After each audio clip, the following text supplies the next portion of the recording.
Good morning बच्चों। कैसे हैं आप सब? बच्चे होते ही बहुत प्यारे हैं।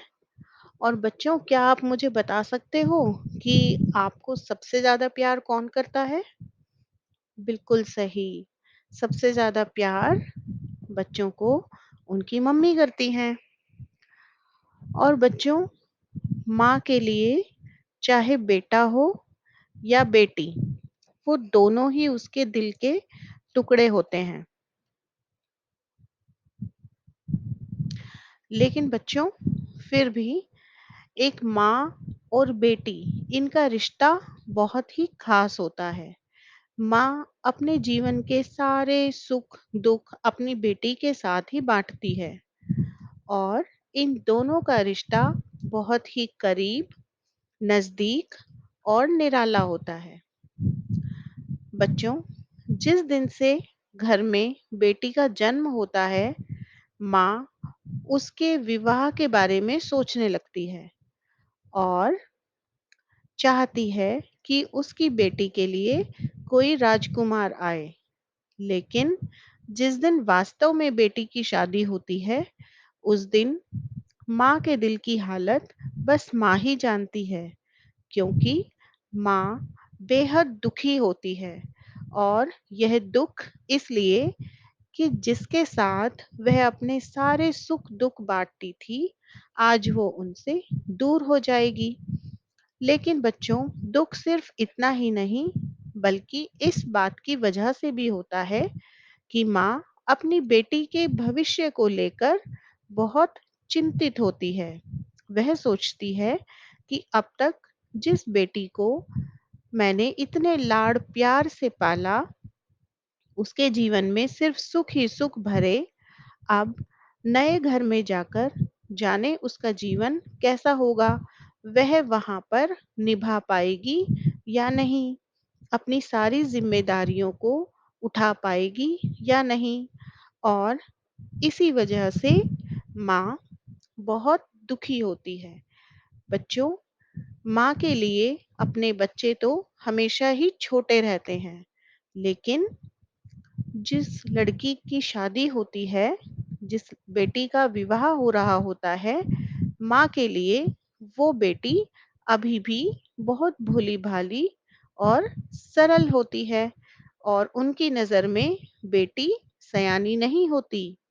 बेटी के लिए जीवन इस तस्वीर की तरह होता है। इस तस्वीर में हमें धुंधला प्रकाश नजर आ रहा है और पूरी तस्वीर हमें साफ नहीं दिख रही।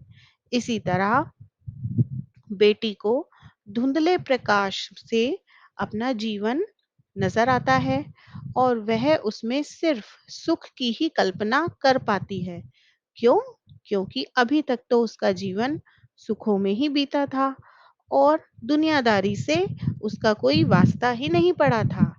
इसलिए जीवन में आने वाली कठिनाइयों, परेशानियों, दुख तकलीफों, इन सब से वो अनजान है और अपने जीवन की कल्पना सिर्फ सुख ही सुख से भरे होने की करती है। और यही बात माँ को परेशान कर रही होती है। तो बच्चों, आज के हमारे कार्यपत्रक में हम एक बेटी के विवाह के अवसर पर जब उसकी विदाई होती है, कन्यादान होता है, तो कन्यादान पर ही हम कविता पढ़ेंगे। और ये कविता ऋतुराज जी की लिखी हुई है। नाम है कन्यादान। आइए बच्चों, हम अपना कार्यपत्रक देखें। आज का हमारा विषय है कन्यादान कविता। कार्यपत्रक नंबर 38 और दिनांक है 30 सितंबर 2020। आओ बच्चों, एक बार कविता का प्रथम भाग देखते हैं।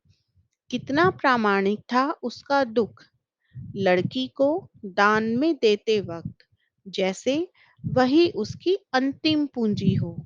लड़की अभी सयानी नहीं थी, अभी इतनी भोली सरल थी कि उसे दुख सुख का आभास तो होता था, किंतु दुख बांचना नहीं आता था। पाठिका थी वह धुंधले प्रकाश की, कुछ तुकों और कुछ लयबद्ध पंक्तियों की। बच्चों, इस कविता का अर्थ देखते हैं। यहाँ पर पहले माँ के दुख की बात कही गई है कि माँ का दुख अपनी बेटी को, लड़की को कन्यादान के समय दान में देते वक्त बहुत ही प्रामाणिक या आप कह सकते हैं कि वास्तविक और सच्चा था। माँ अपनी बेटी को विदा करते समय बेहद दुखी होती है और इस सच के लिए किसी और प्रमाण की आवश्यकता नहीं होती। माँ को लगता है जैसे आज वह बेटी उसकी बेटी नहीं बल्कि जीवन की अंतिम पूंजी है। ऐसा क्यों? क्योंकि अभी तक वही तो इकलौती थी जिसके साथ वह अपने जीवन के सभी सुख-दुख बाँटती थी और वही उसके जीवन की साथी थी और आज यह साथी भी उनसे दूर होने जा रही है। लड़की अभी सयानी नहीं थी। सयानी का अर्थ है समझदार नहीं थी। दुनियादारी से उसका कोई अभी तक वास्ता नहीं पड़ा था। तो लड़की उम्र में तो बड़ी हो गई थी क्योंकि उसका विवाह हो रहा है तो उम्र में तो वह बड़ी हो गई लेकिन अभी समझदार नहीं हुई। अभी इतनी भोली सरल थी कि उसे सुख का एहसास तो होता था क्योंकि वह सुखों में ही पली बड़ी थी परंतु उसे अभी दुख बांचना बांचना अर्थात पढ़ना नहीं आता था। अब यहाँ दुख कोई किताब तो है नहीं जिसको पढ़ना होगा तो यहाँ दुख बांचना का अर्थ है कि वह क्योंकि सुख में ही पली बड़ी है तो सुख का एहसास तो होता है पर दुखों से किस तरह बचा जाए, दुखों का, कष्टों का किस तरह सामना किया जाए, ये उसे नहीं आता था। यहाँ पर लड़की एक पाठिका की भांति है। पाठिका पाठक का स्त्रीलिंग है और पाठक का अर्थ है पढ़ने वाला। तो यहाँ पर जो लड़की है वह पाठिका थी। वह भी कैसे प्रकाश में पढ़ रही है? धुंधले प्रकाश में।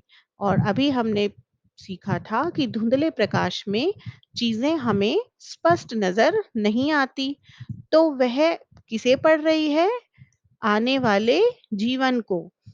उसके लिए जो वैवाहिक जीवन है वह एक कविता की तरह है जिसे वह धुंधले प्रकाश में पढ़ने का प्रयत्न कर रही है और कुछ तुकों और कुछ लयबद्ध पंक्तियों की इसका अर्थ है जीवन के सुखद क्षण या सुखद समय।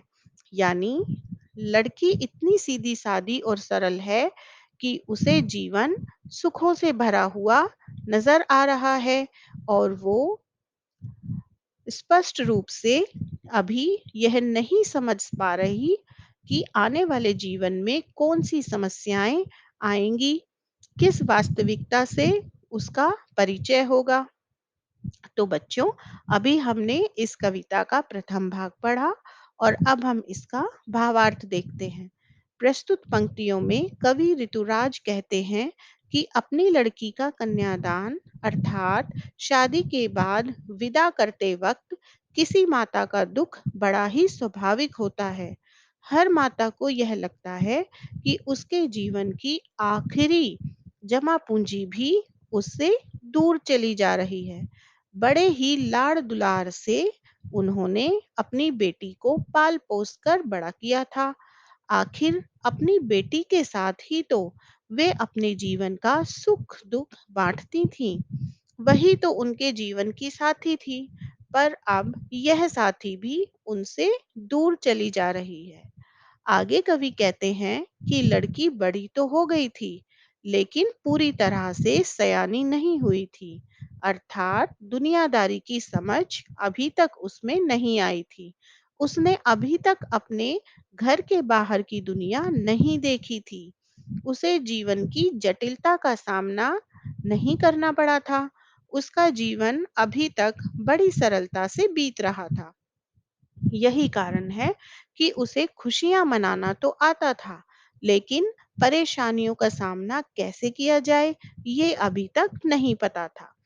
अपने घर के बाहर की दुनिया उसके लिए एक धुंधली तस्वीर की तरह थी जिसे वह कभी ठीक से देख नहीं पाई थी। जब तक कोई व्यक्ति घर के बाहर कदम ना रखे, बाहर की दुनिया में वक्त ना गुजारे, तब तक उसका संपूर्ण रूप से विकास नहीं हो सकता। इसलिए अभी वह भोली लड़की सुखों की कल्पना में जी रही थी।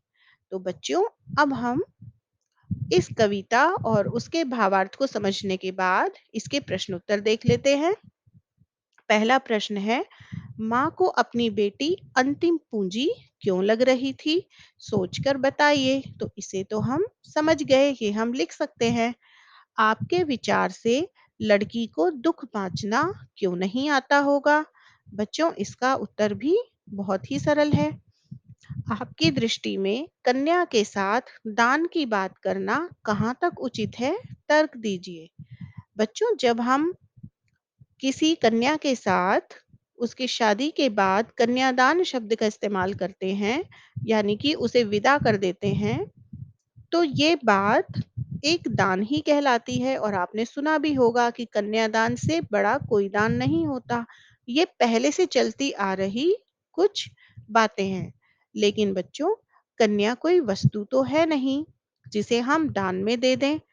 और जब भी किसी वस्तु का दान किया जाता है, तो दान देने वाले का उस वस्तु के साथ कोई भी संबंध नहीं रह जाता, परंतु कन्यादान के बाद भी उसे दान देने वाले यानी उसके माता-पिता का संबंध तो कन्या के साथ खत्म नहीं होता, और वह संबंध तो पूरे जीवन ही रहता है। तो आप मुझे सोचकर बताइए और लिखिए कि कन्या के साथ दान की बात करना कहाँ तक उचित है। अगला प्रश्न है, भाव स्पष्ट कीजिए। पाटिका थी वह धुंधले प्रकाश की, कुछ तुकों और कुछ लयबद्ध पंक्तियों की। तो ये भी अभी हमने कविता पढ़ते हुए समझ लिया। इसका उत्तर भी आप लिख सकते हैं। अगला प्रश्न जो कि गतिविधि आधारित है, विवाह के समय कोई माँ अपनी बेटी को क्या-क्या सीख देती है? कल्पना कर व बड़ों से चर्चा कर लिखिए। तो बच्चों, इस प्रश्न का उत्तर आप अपने अनुभवों के आधार पर भी लिख सकते हैं, और अपने घर में अपनी माँ, दादी या किसी और बड़े से चर्चा करके भी लिख सकते हैं। आशा करती हूँ आपको ये समझ आ गया होगा। धन्यवाद।